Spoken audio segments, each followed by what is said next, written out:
Muy buenas tardes, colegas. Soy el licenciado Joshua Barbosa, director de la Comisión Latinoamericana de Taxonomía Diagnóstica y presidente de la Sociedad Iberoamericana de Cuidado Enfermero.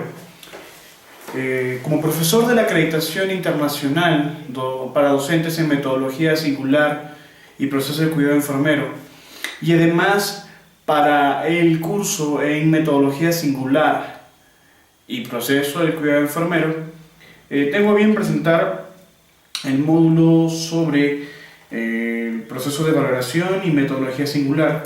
Vamos a trabajar la introducción a la metodología singular. Ustedes ya habrán visto, este primer tema va a tratar únicamente sobre el modelo de patrones funcionales de Gordon y de Virginia Henderson, repasando las 14 necesidades. El siguiente módulo va a tratar sobre la valoración de la metodología singular. Esta conferencia es una conferencia introductoria a ambos módulos. Para la acreditación internacional, ustedes van a ver que el módulo va a tratar sobre, el tercer módulo en este caso, sobre el proceso de enfermería basándonos en el modelo de valoración de Virginia Henderson y de Marjorie Gordon. El cuarto módulo para la acreditación pertenecería a la introducción a la metodología singular desde la valoración. Sin embargo, nuestros módulos, como estamos entregándolo, están en el orden en cómo aparece el libro en proceso de cuidado enfermero y metodología singular. De todas maneras, guíense de los videos y guíense también de los módulos que estamos incluyendo. Como les mencioné, vamos a trabajar ahorita en esta primera conferencia sobre un análisis de lo que estamos incluyendo en el módulo. Los videos que ustedes van a encontrar o los otros posteriores son dedicados al módulo, pero en conferencias. Esto es solamente análisis de lectura de lo que está en el libro que le estamos colocando sobre metodología singular. Está en el libro que pertenecería al tercer módulo, que está dividido en dos sesiones a la vez. Bien, para las personas que igualmente estudian el curso en proceso de cuidado enfermero, este es el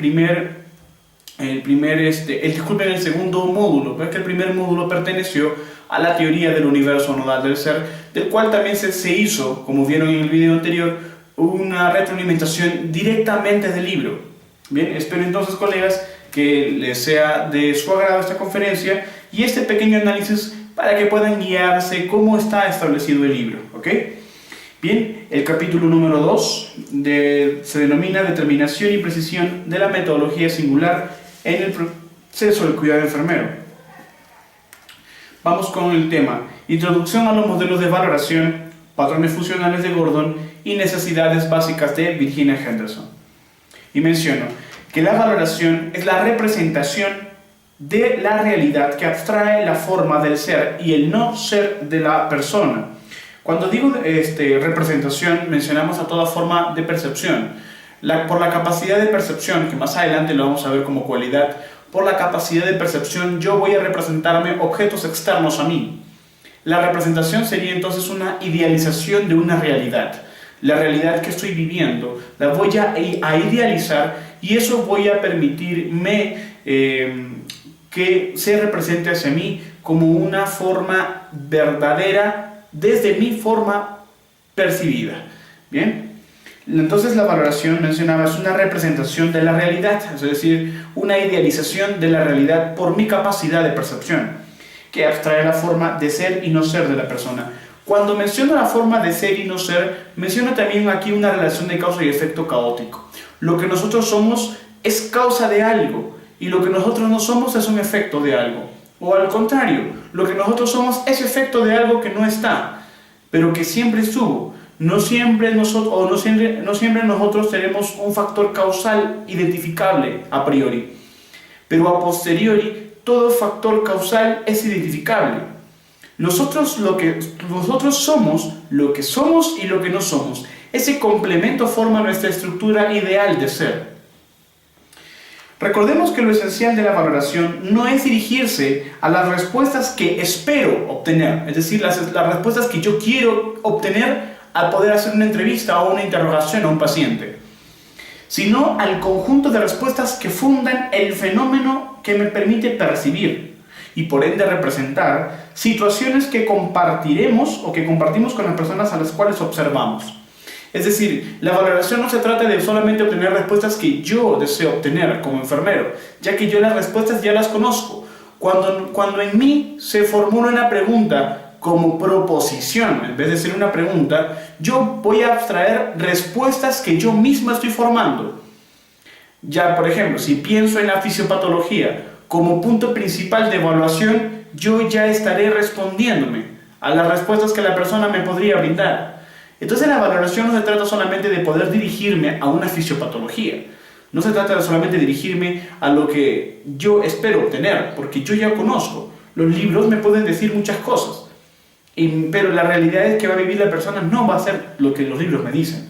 Los libros de fisiopatología, los libros de fundamentos teóricos en enfermería, por así decirlo, me traducen comuniones de respuestas, pero la persona es singular. Entonces lo que yo espero como enfermero no es la respuesta misma que yo espero obtener, sino el conjunto de respuestas que el fenómeno me permite percibir y por ende representar. Es decir, yo no solamente voy a esperar las respuestas que yo quiero, sino las respuestas que yo comparto con la persona, es decir, las respuestas que la persona me da y que yo puedo compartir con esta. La representación, les mencioné, es una mentalización ordenada de pensamientos, ordenada porque todo se da en función del tiempo, en función de un objeto externo. El paciente es un objeto externo, yo, para ustedes, soy un objeto externo. Lo que está a su alrededor, en conclusión, es siempre objeto externo, incluyéndose, pero ustedes mismos no se ven como objeto externo, ¿ok? No puedo representarme nada si desconozco en lo absoluto el objeto externo. Sin embargo, no puedo negar su existencia. Eso es algo que quiero agregar aquí y mencionaba. Yo no puedo representarme nada si no conozco a la persona. ¿Por qué? Porque pensamos nosotros que solamente conociendo la historia clínica yo voy a poder conocer a la persona solamente porque sea su nombre y porque conozco la cama en donde pueda estar la persona. Pero eso no es representación. Eso podría ser una representación a priori y algo que es solamente mínima. Una parte de un todo que yo puedo representarme en realidad. Sin embargo, lo que necesita la valoración para poder representarme es la relación o la interrelación que yo tenga con la otra persona, es decir, con el objeto externo, con la persona en la cual yo voy a cuidar. Entonces mencionó que no puedo representarme nada si desconozco en lo absoluto el objeto externo, porque la neurociencia menciona de que todo es percibido, ¿ok? Sin embargo, a pesar de que todo es percibido, si no lo percibo no puedo negar su existencia. Significa que el paciente sigue existiendo, independientemente de que lo conozca o no, pero para poder representarme tengo que conocer el objeto externo. Es decir, toda valoración amerita siempre una relación. Toda valoración amerita siempre una relación, ¿ok? La persona, ustedes, el mundo, ustedes, son objetos externos vistos desde mi posición como el yo. Lógico. Ustedes, para el resto del mundo, son objetos externos, pero para sí mismo no son objetos externos, ¿ok? Yo veo al resto como objeto externo. Puedo decir que el yo se encuentra en una constante representación de objetos externos solo por estar en el mundo. Todo lo que yo veo, lo que escucho, lo que palpo, o lo que percibo por el gusto, es percibido. Es decir, es una realidad ante mí, porque es la forma en como yo lo estoy percibiendo. Sin embargo, eso no significa que si no está, no puedo negar una existencia de esto. Entonces, como un todo, estoy en una constante representación de objetos externos, por existir en el mundo. Pero aun si no existiera en el mundo, para mí, no puedo negar esa existencia. Ojo. La valoración, entonces, es una constante representación de objetos externos. Es decir, siempre están en función de la existencia de algo. Para yo poder probar la existencia de algo, tengo que conocerlo. En donde la representación que me formo es compartida con el objeto externo, que quiere decir, de lo que yo solamente percibo, no es solamente para mí, sino tiene que ser compartido y corroborado con la persona de la cual yo me estoy representando algo. Hablo de persona a persona, ¿no? Por ejemplo, un objeto como un lapicero, yo sé que existe porque lo estoy conociendo, Pero no puedo, ese lapicero no puede representarme nada porque no me va a corroborar su existencia, nada más por la conciencia mía de que existe este objeto. Solamente por eso demostraré existencia. Sin embargo, en la humanidad no sucede lo mismo. En la humanidad no basta con que yo conozca que esa persona está presente ante mí, sino que esa persona conozca la representación que yo tengo de ella. Y para eso se necesita la relación.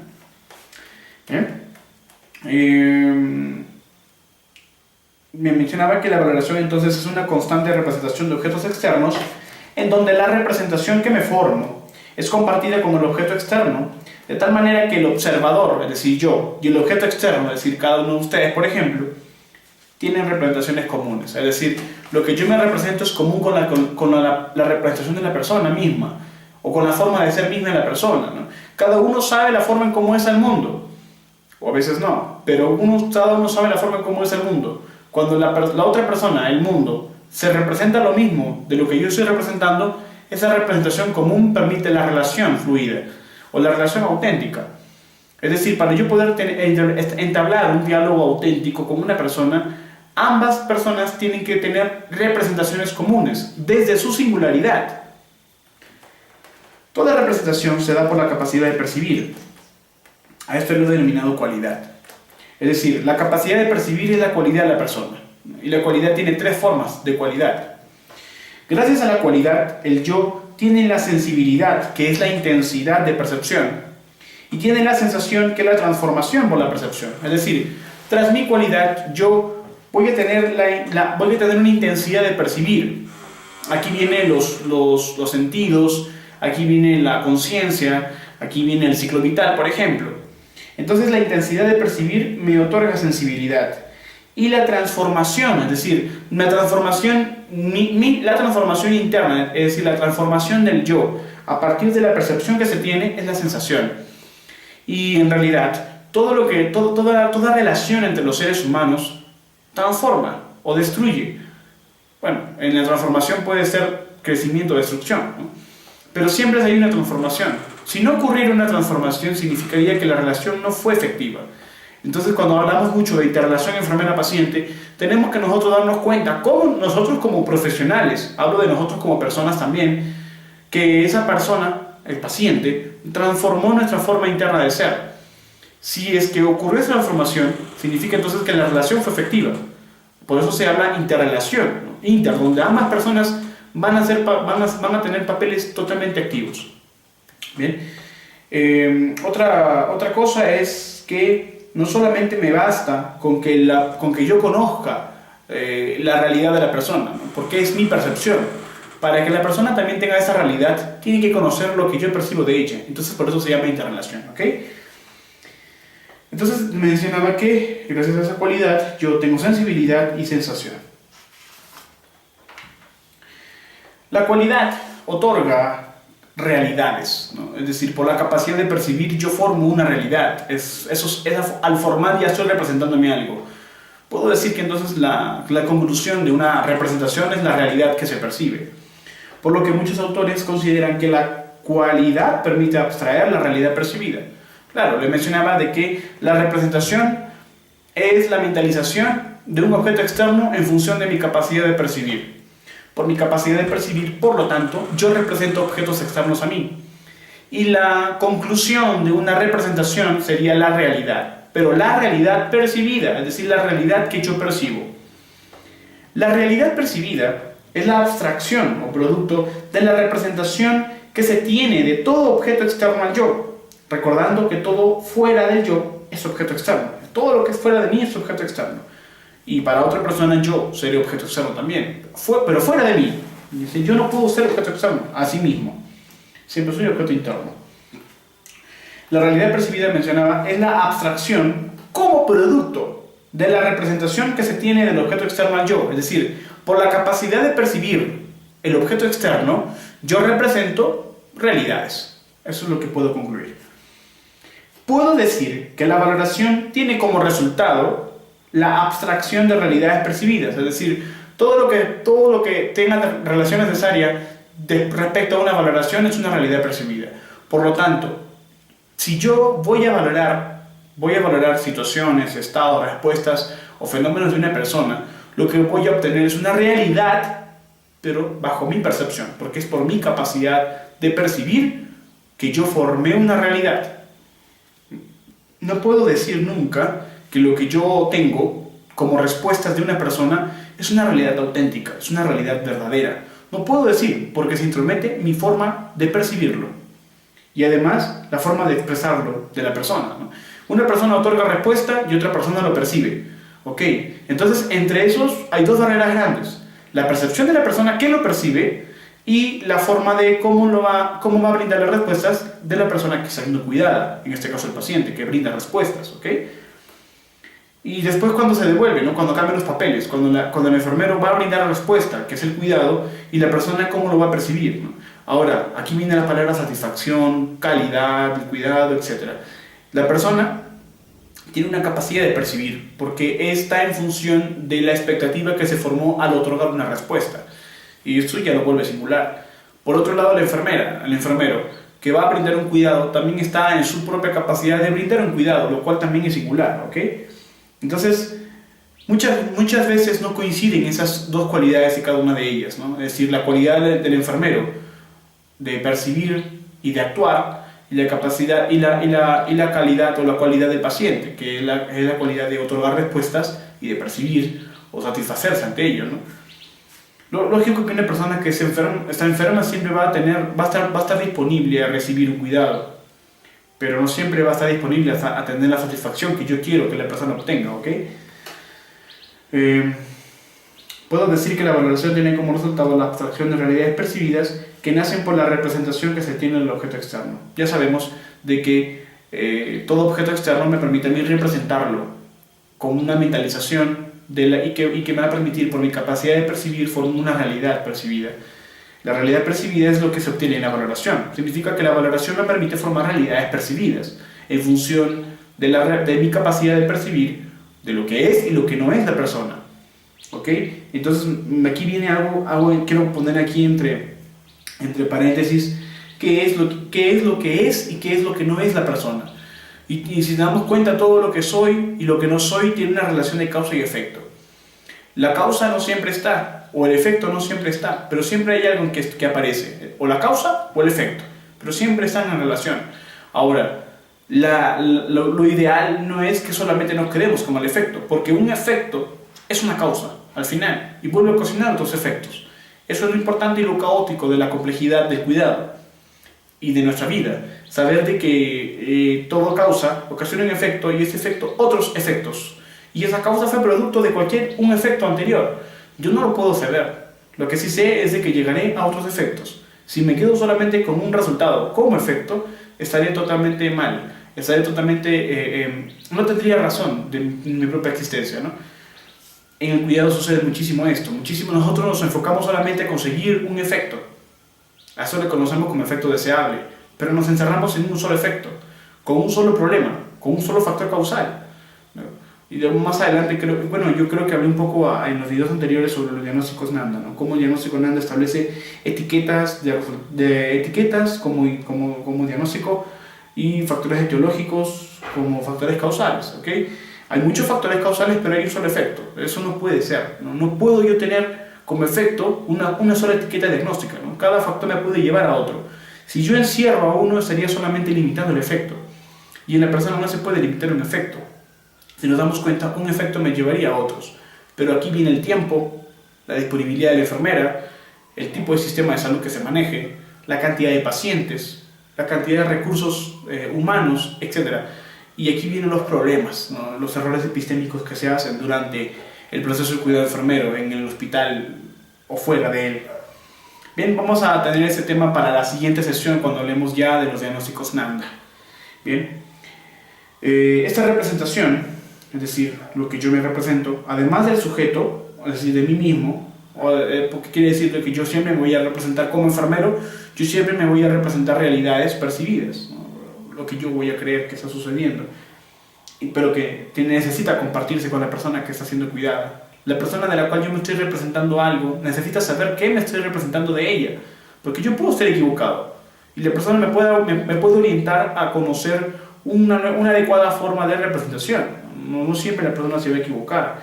Bueno, y aquí viene la palabra, el cliente siempre tiene la razón. El paciente siempre tiene la razón. Todo lo que la persona exprese siempre es verdadero. Así exagere, yo tengo que tener la disponibilidad de intentar satisfacer esa exageración, como nosotros lo podemos creer. La exageración es un juicio y también es conveniente para nosotros. Si una persona nos llama 20.000 veces, tenemos que tener la disposición de agenciarnos a que las 20.000 veces se atienda a la persona. Si no puedo yo, puedo colaborar con otra persona o puedo explicarle a ella misma que me espere un momento y que voy a continuar y que voy a volver, pero prometiéndole que voy a regresar con esa persona a atenderla y que también voy a quedarme con ella y que voy a atenderla finalmente y que la atenderé. ¿No? Bueno, esas son cosas que muchos de nosotros vamos a discutir siempre y que se discuten siempre en los congresos, ¿no? Yo creo que los temas de los congresos deben tener un punto de esto, ¿no? de las comuniones entre enfermeras de diferentes hospitales, porque incluso entre diferentes servicios en un hospital se maneja el cuidado de manera totalmente diferente, ¿no? Totalmente caótico. Unas enfermeras están en función de las respuestas, otras enfermeras en función de la fisiopatología, otras enfermeras en función únicamente de los medicamentos o del diagnóstico médico, etc. Entonces son diferentes tipos de abordaje, ¿no? Y eso es que también hay singularidad en nuestra profesionalización. Bien, mencionaba de que aparte de representarme algo, no solamente necesito de mí, o sea, es decir, la representación de la realidad o la mentalización no solamente necesita de mi mente o de mi conocimiento para poder determinar ciertas realidades, ¿no? Sino que necesita uno, el tiempo. El tiempo es un valor agregado a la representación que denota momentos, fracciones de tiempo, definiendo ese momento como toda fracción finita del tiempo donde se encuentran inmersas las realidades percibidas del yo, del objeto externo y de ambos. Es decir, en el momento, que es una fracción de tiempo, van a estar inmersas las representaciones mías, de la persona que es cuidada, y de ambos a la vez, ¿no? La comunión. Además, la representación necesita del contexto, que denota las estructuras de la cualidad, que es la capacidad de percibir. Las estructuras de la cualidad que van a decidir un contexto común son, 1, la experiencia previa, que es toda representación de momentos futuros en función de momentos pasados que se abstraen en momentos presentes. Esa es la experiencia previa. Por eso es que nosotros sabemos algo. ¿Por qué? Porque estudiamos algo. Cuando somos enfermeros ya llevamos, bueno, nosotros 6 años en Perú, con todo el CERUM, 6 años de estudio, toda esa experiencia, malas prácticas, etc. Son momentos pasados que van a reflejar momentos futuros en función o que se dan en los momentos presentes, ¿no? Es decir, en un solo momento se dan los 3 momentos: presente, pasado y futuro. Eso es experiencia previa, porque son todas representaciones de momentos, ¿no? La segunda idea, como estructura de la cualidad, que me va a permitir formar el contexto, es la percepción de situación, que es toda representación de respuestas en función del impacto que ha causado en el momento. Bien, miren, una representación de respuestas que están en función del impacto que ha causado en el momento, es decir, en esa fracción de tiempo donde la experiencia previa me permite decir de que los momentos son impactos en momentos futuros en función de los pasados que se dan en los presentes, esa fracción de tiempo que se llama momento. En ese momento, ¿cómo es que impacta la representación de todo lo anterior? Es decir, del momento presente que va a proyectar el futuro en función de lo pasado, ¿cómo impactó en el momento? Es decir, las futuras nuevas respuestas, ¿no? Y cómo está cambiando, transformando lo que estoy percibiendo, ¿no? Cuando transforma lo que yo percibo, ya se habla de impacto, ¿no? Y eso me permite percibir la situación que estoy viviendo.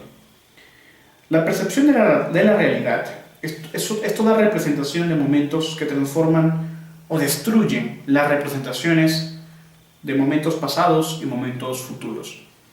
Bien, entonces mencionábamos acá de que la percepción de la realidad no solamente va a permitirme ver el tiempo, el contexto, el lugar, personas, no, sino es toda representación de los momentos que estoy viviendo, que van a transformar o van a destruir representaciones de momentos pasados y futuros.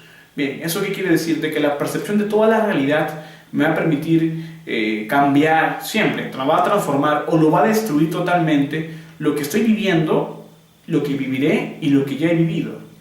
¿No? Cuando no es compatible la experiencia previa, la percepción de situación y la percepción de realidad, que es la más importante, inclusive porque es por la percepción de realidad continúo representándome cosas o destruyo, no siempre destrucción es negativa, o destruyo las ideas que yo me formé, y si no son compatibles, pues simplemente no podré representarme nada, ya sea porque yo no quiero representarme, porque no tengo disposición para ello, o ya sea porque no estoy frente al objeto externo, ¿no? O sea, no conozco el objeto externo.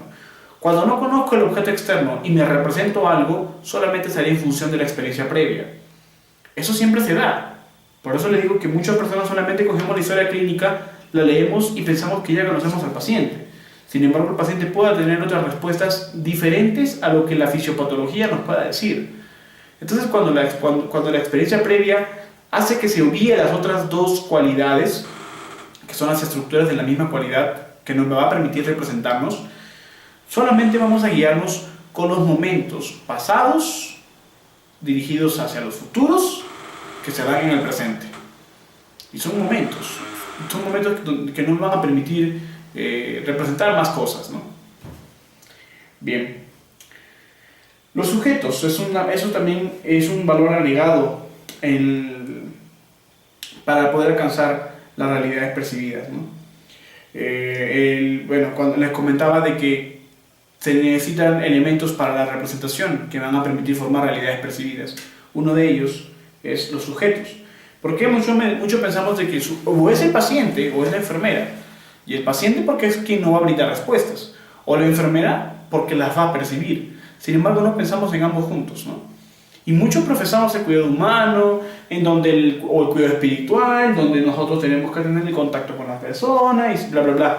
Y bla, bla, bla, en realidad, porque es totalmente deshonesto de nuestra parte que digamos que hacemos un cuidado humano sin ni siquiera sabemos qué se trata. En donde solamente nos quedamos con las ideas que nosotros queremos tener o que tenemos, y que esas prevalecen. Al final, las respuestas del paciente ya las conocemos. Y eso es malo, eso es un error epistémico. Los sujetos dice que permutan papeles como observador y objeto externo. Es decir, por ejemplo, yo soy objeto externo y el paciente es un objeto externo. Pero en mi función o mi rol como enfermero, yo tengo el rol de observador y el paciente de objeto externo. Pero después cambia, el paciente se vuelve un observador al observar y después percibir los cuidados que le estoy brindando. Y después yo me volveré objeto externo, ¿no? Y así se va a ir cambiando siempre.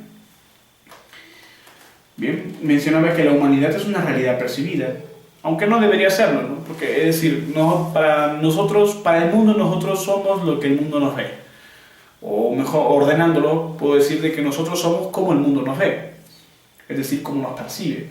Pero no debería ser así, ¿no? Deberíamos saber de que tras la percepción que yo tengo del mundo, o de la persona, tras mi percepción como un yo, de la persona, hay una realidad auténtica, ¿no? Hay una realidad que es inamovible, es una realidad real, una realidad pura, ¿no? Sin embargo, eso nos convierte en un objeto externo, ¿no? Es decir, la percepción que yo tengo de la otra persona me va a permitir a mí formarme como un objeto externo. ¿Por qué? Porque en algún momento yo como observador me volveré objeto externo, porque a la persona ahora es el turno de la persona de observar las respuestas que yo voy a dar en función de la actuación de esta misma sobre mí, ¿no? Finalmente, el conocimiento es otro valor agregado, y la razón. El conocimiento y la razón son dos elementos más que me van a permitir formar la representación, y que ambas permiten la conciencia, ¿no? La conciencia como conocimiento de algo. Dice, definimos conciencia a todo ser que tiene la capacidad de percibir, es decir, tener sensibilidad y sensación, y además que puede causar algún efecto al resto del mundo. Claro, aquí viene la palabra bien dicha, conciencia, porque nosotros solamente creemos que la persona consciente es la persona que está alerta, ¿no? La persona que que puede tener solamente la capacidad de percibir. Y no es así. No es así. Cuando la persona es consciente, o sea, conoce, es sensible y tiene sensación. Es decir, sabe los efectos que puede estar causando. Es ahí donde la persona puede decirse que es consciente. Me preguntarán entonces, ¿qué le pasa